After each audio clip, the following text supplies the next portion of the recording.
Auction time. 3U01. This is the U series auction. I've got windows open, I've got the fan going. Hopefully the noise, there won't be any noise interference, but we'll just roll with it even if there is. Okay, this one is a blade that I've made entirely off camera. I believe it is a heat treat piece of Texas chert. It's 7 7/8. If I made this partially on camera, I apologize. I don't remember it being on camera. Anyway, I finished it off camera yesterday. I had a few issues with it. Right there was a big stack, and I managed to pop a flake off in this direction and skin off that stack. So there's still a lump there, but it doesn't look as bad as it did. I was going to put this in the Brooks and bifaces because of that issue, but I managed to clear it up, kind of, sort of. Anyway, leaf-shaped blade, sharpened all the way around. I try to do careful sharpening on these for the auction these days. Okay, I'll let you know if it's not carefully sharpened. This one is carefully sharpened. I'm trying to get the edges to be thin, but not too thin.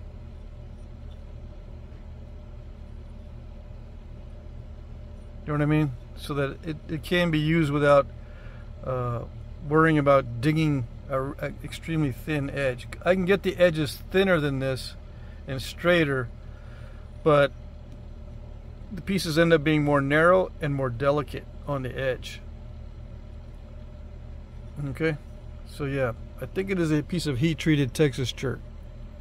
I did not heat treat this particular piece. It was heat treated by my friend Keith, and that's where I bought it from him. Okay, so that's the first one. I did measure it right, yeah. 3U02. This one, I started this blade on video. I know for sure that I did, because I said to myself, or I said during the video, I wasn't gonna continue because I would risk breaking it. And I'm glad I did not continue this on video, because there were issues in here that were very difficult for me to figure out how to remove.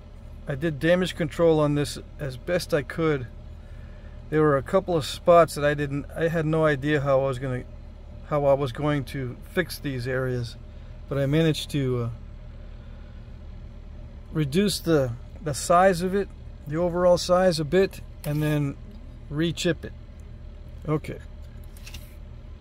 So this one is 7 3/4. These are millimeters on this side, so I don't announce what the millimeters are, but it's right there below the inches. So 7 3/4, or almost. This is obsidian from Oregon, and it has the consistency of mahogany obsidian. It feels almost like a plastic. That's the best way that I can describe it. It knaps extremely easily, which makes it difficult to sharpen, believe it or not. So I've got a few issues here with the sharpening, but I just let it go. I think I spent 2 hours modifying the outside shape and then re-chipping. I spent 2 hours on it in total, re-chipping and then trying to refine the edge so that it would be sharp but not too delicate. Okay.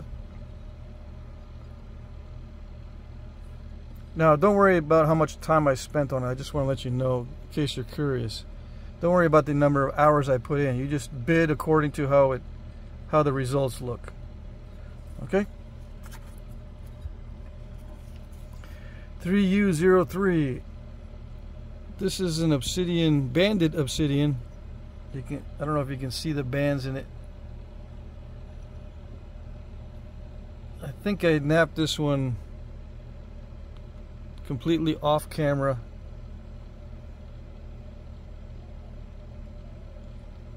Random flaking everywhere except the edge.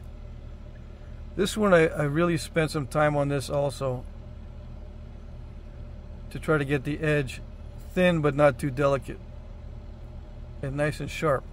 This top edge is not as delicate as the front edge, or the back and front. The front is more delicate here. You can kind of see with the translucency the difference. See how thin this is right up here? I try to get it as thin as I could without making it too delicate. There's a couple of spots that I couldn't thin down very easily. It crushes very easily once it starts to get thin. This obsidian and the other piece, they're both very, very easy to knap, but that makes them very difficult to sharpen once it gets thinned down. Alright, so yeah, just a modern shaped blade. I don't try to thin these down a whole lot, especially in the area here where you have to haft it into a handle. I like to keep it hefty back here. Okay, let's see. Right at 6 inches. Okay.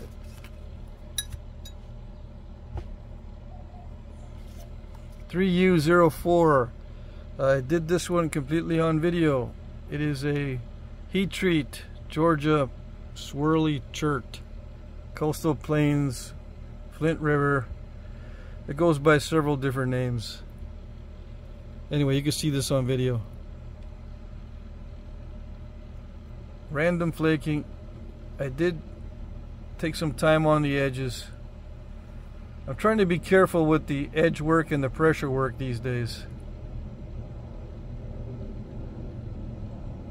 Okay, so I consider it an art piece, although I think there are some points like this in the archaeological record, so it may be similar to a different style that I haven't researched, or I can't remember the name, but I think I have seen this type of notching before. Okay. .3U05. This is a Texas chert heat treat. Very clear, very consistent. It was actually very pleasurable to nap, let's put it that way. Yeah, I think it was heat treated to 520 degrees. No concrete. I was able to thin the edges down just with careful pressure work. You know, a couple of passes on each side. You know, you do this pass, do another pass, grind it, do a pass after that, and then a final pass. So it takes time to get the edge this straight and consistent, but I think it works out with these blades. And I like to leave it kind of hefty in the middle so it doesn't snap on you if you choose to use it. You know, when you haft it, if you choose to use it, it'll be hefty enough that it won't snap on you. But yeah, heat treated Texas chert. This is ground. All my knife blades, modern knife blades, are ground in this area right here, all the way up to that tip and around to there. This is all ground, not really heavily, but it is ground.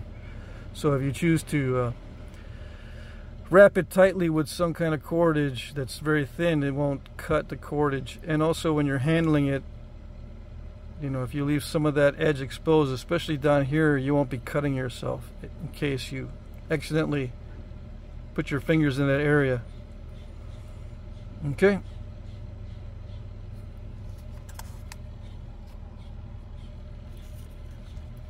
Let's see, did I measure that last one?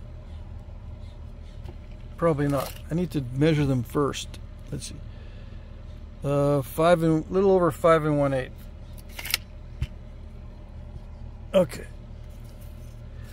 .3U06. I made this little arrowhead on video from a flake, a thin flake. and you can see some of the original flake scar on both sides. A little bit on there, a little bit on there. I was going to include this together with some other points that I was working on, but I'm going to offer it separately. Yeah, I like making these smaller points. I just don't make very much of them because I can make a blade like this in the same amount of time as it takes me to make something like this. I can make one of these, especially with an expensive or a attractive material. These sell for a lot more than one of these. But I'm going to try to make more of these because I do enjoy making these a lot, so I will try to make more in the future.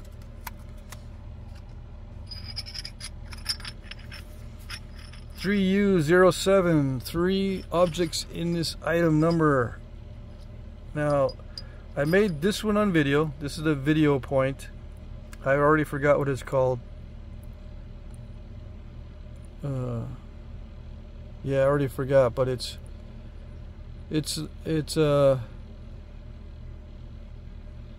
let's see. I was gonna say it's an archaic point, right? I just don't know if it's early or late archaic. Anyway, it's a hefty point. I've seen similar points like this. I have some artifacts that a friend of mine, Randy, gave me that have edge work that's similar to this. It's a thick body but delicate edge work with fine serrations. I have some artifacts like this that are thick bodied but with fine edge work. It's a Texas chert, and this is from, I think, from the central United States, so it's not really, the material and the point type don't match, but I wanted to use a tough material raw anyway for this particular piece as a challenge. So it's a tough raw Texas chert and a point from the central area of the country. All right, this one here I made late. This is the last point I made last night, and I wanted to put a gut hook into it instead of having just a plain old blade, and I ended up breaking off this little barb twice, and I, trying to chip it both ways. So I said, you know what, I'm just gonna chip it in one way. I put a bevel on it inside here, and it helped me to preserve that barb there. So I don't know, it's very sharp inside that notch. I just couldn't get it to cooperate by chipping both sides and trying to do an edge like this inside that notch. So I just beveled it or punched it out. I wasn't punching, I pressured it out in one direction only. That's what I ended up doing. But I'm going to make some more of these. This gut hook design is not easy to do, so it's a challenge, one of these challenge type things. Anyway, this is a heat treated Texas chert, very hefty piece. Let's see, hefty as far as thickness goes. It's like 4 5/8 by a little over 2 1/4, and the thickness is 3/8. Yeah, something like that. Millimeters, I don't know, 10 millimeter. Yeah, or a centimeter. Anyway, heat treat Texas chert. This one I can't remember if I made this on video, but I'm including it. I had a knife handle on it for a video. I kind of demonstrated how to haft it, but I'm offering this separately. I'm keeping the handle as a pattern, the one that I had on this. Carefully flaked on the edges. This is a heat treated Burlington, 3 7/8. Okay.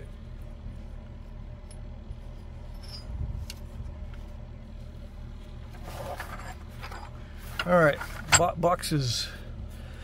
3U08. This is a box of brokes and bifaces. Here we go. This is heat treated Georgia Flint River chert. This is just a biface, but it has a defect, a diving flake in the center, which isn't too bad if you keep it thick, but some guys don't like the thick ones.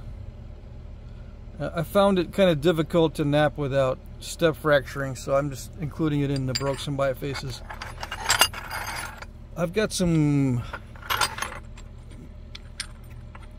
let's see, these are all Burlington chert heat treats, and they're mid to high grade Burlington heat treat. Sometimes there's issues with crusty areas, like on this part it's crusty, but in the other areas it naps very easily and it's waxy and glossy. But in some areas you may encounter crusty spots and fossils. I think that's an inclusion of some sort there. So I said, no, I'll just offer this as one of the brokes and bifaces instead of trying to finish that out. This is a high grade, but it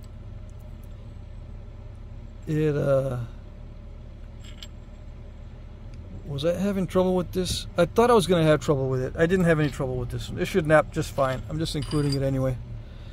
No problems with that one. This one, there's an issue there.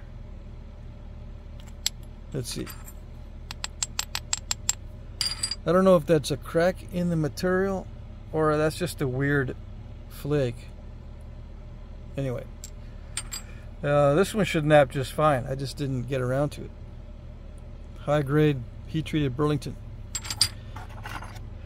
Alright, I don't know if I did this on video or not. I think I probably did, and I just didn't want to finish this out.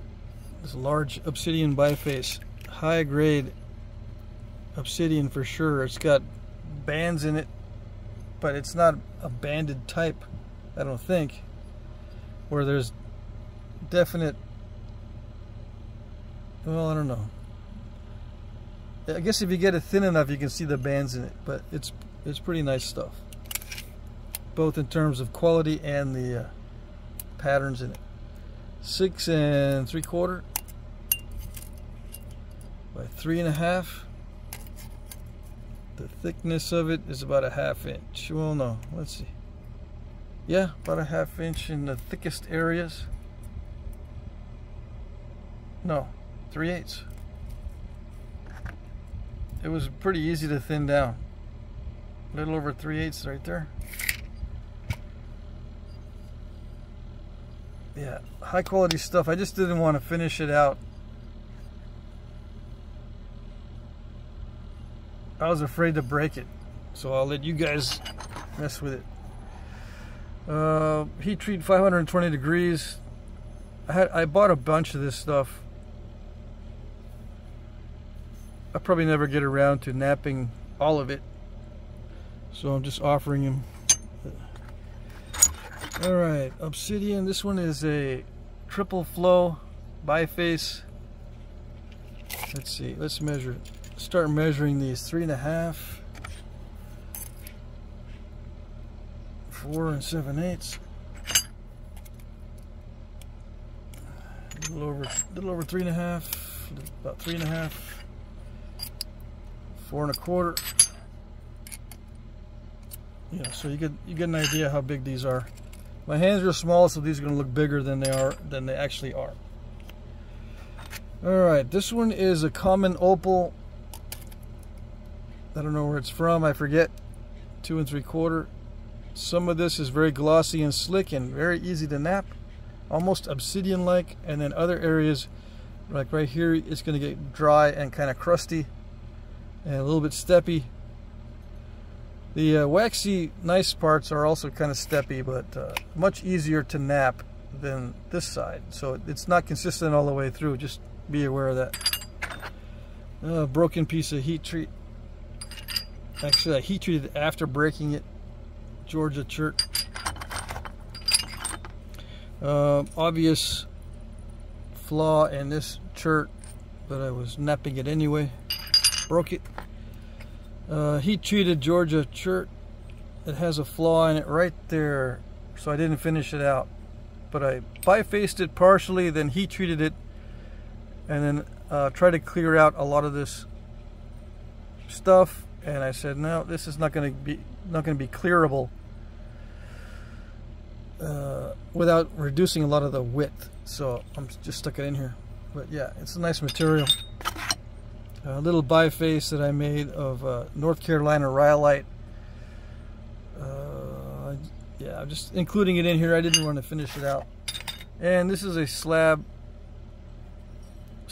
piece of mahogany obsidian, already kind of shaped, but I dinged it and messed it up.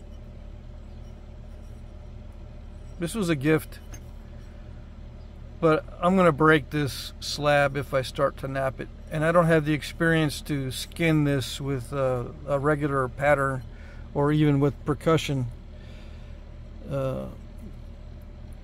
But some of you guys that are good at knapping these slabs can skin this and put flakes on it and do it justice. I probably will break it.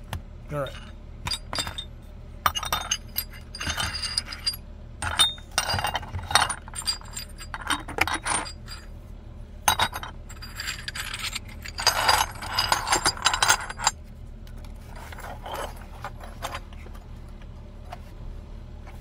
Okay, let's see.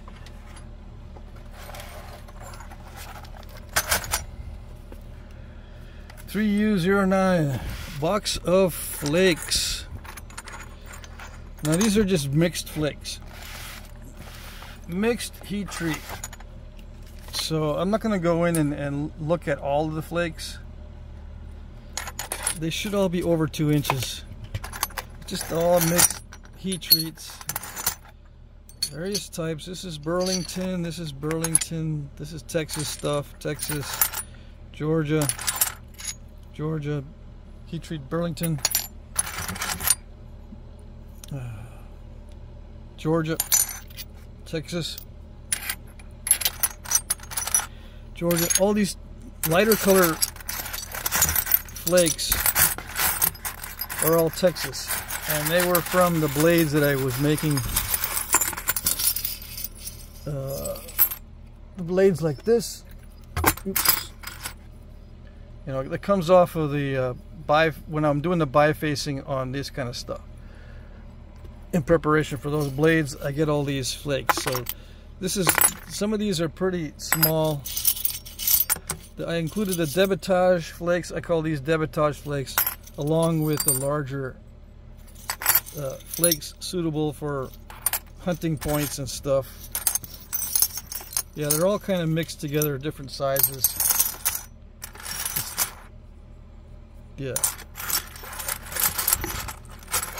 But it's all heat treat, as far as I know. There might be a couple pieces in here that are high quality raw that I can't tell if it's raw or heat treat. But 99% of it is heat treat. Okay.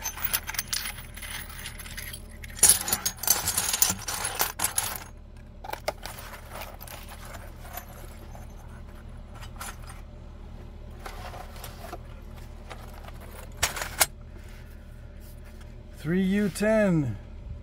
This is a box of Georgia swirl heat treat. Let's see, 375 degrees for 8 hours. Yeah, this one was a slow cook.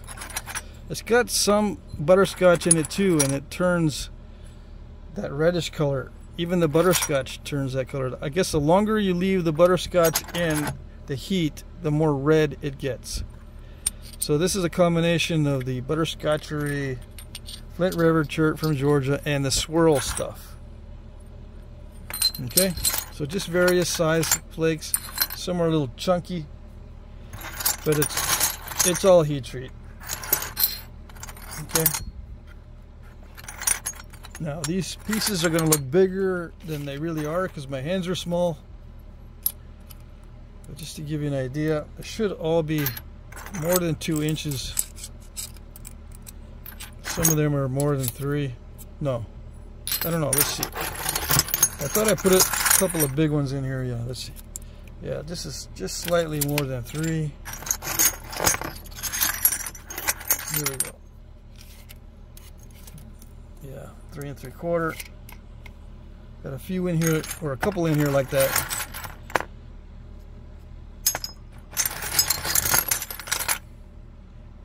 Okay.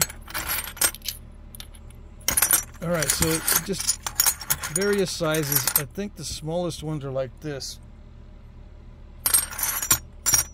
They should all be flat enough to make, or to easily just chip around the edges and make arrowheads. All right. Some of these things are large and flat. Okay, so I just stuffed this box full. I'll get them all in there.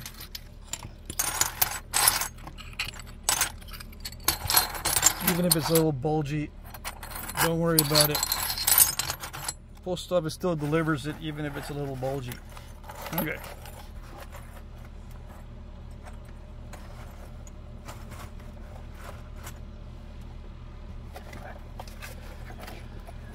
Alright, these are, let's see, 3U11 heat treat chunks. Okay, I put these together last week. I think these are not cooked for a long period of time. These are cooked for like an hour and a half or 2 hours. Okay, so the color change is not really drastic at all, but they are heat treats. Yeah, they are heat treats.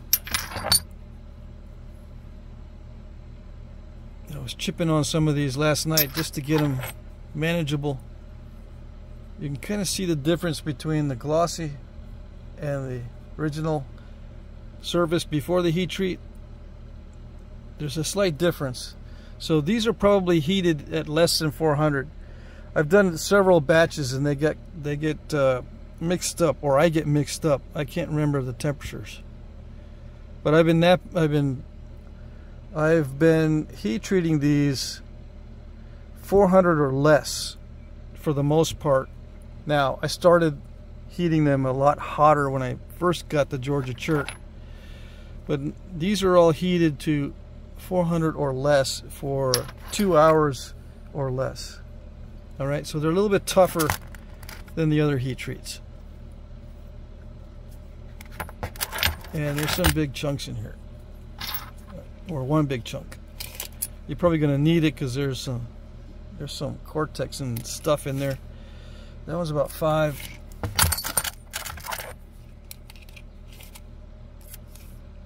A little over 4. I don't see any major issues with these things other than the chalk on the inside. So you can have chalky spots, but I knocked off a big chalky area from this one. I remember that one. Anyway, we got different types in here. So these are what I call a light heat treat. All right.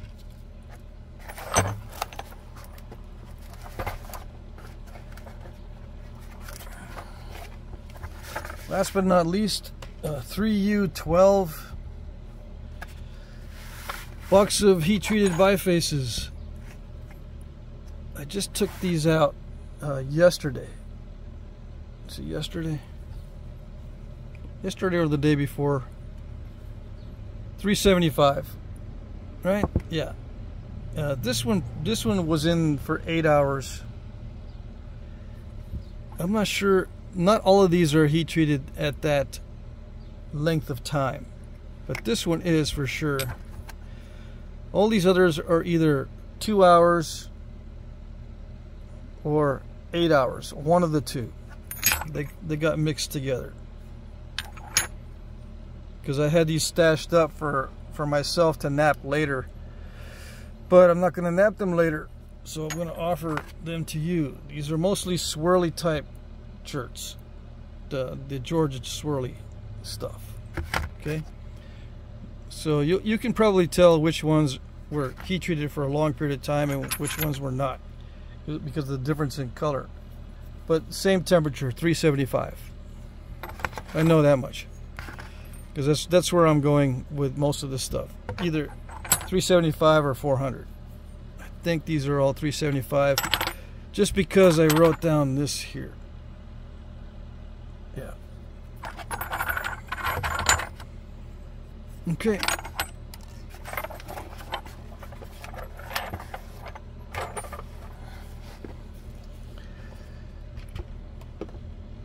Alright, rules. Bid in the comment section under one of my pre-populated comments. This means that you'll be replying to one or more of my comments that I put in when I'm uploading the auction. My pre-populated comments will contain the item number, a timestamp where the item appears in the video, and a short description. Yeah, it has a little timestamp so you can go to the item that you're looking for, or the item that you like, without having to watch the whole video again or trying to move the little slide so you can get to the right spot. Alright, just click on the timestamp, it'll take you to your item. I will like your comment if I see it.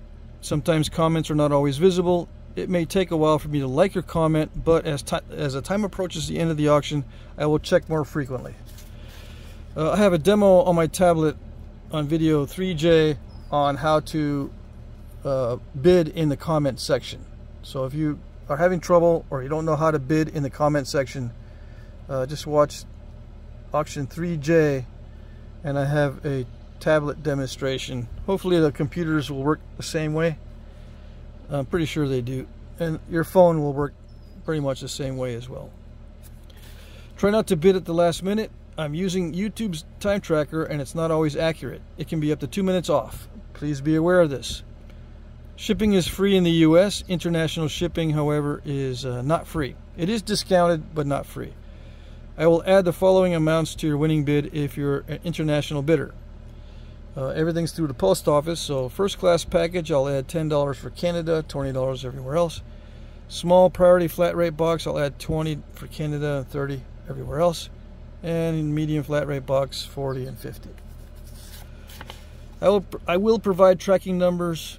I accept PayPal, Venmo, Cash App, checks or money orders. I can also email you an electronic invoice that you can pay with a credit card or just a debit card.